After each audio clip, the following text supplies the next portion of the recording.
সব সময় বলবেন শুকর আলহামদুলিল্লাহ, আল্লাহ অনেক ভালো আছে, আল্লাহ অনেক সুখে আছে। শুকর গুজার হবেন, কমপ্লেন করবেন না এইটা নাই ওইটা নাই।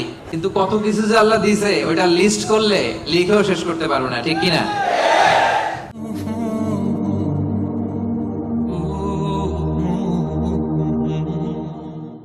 শুকরিয়া করলেই লাভ, ঠিক কিনা? শুকরিয়া করলে নেয়ামত বাড়ায় দেয় কে?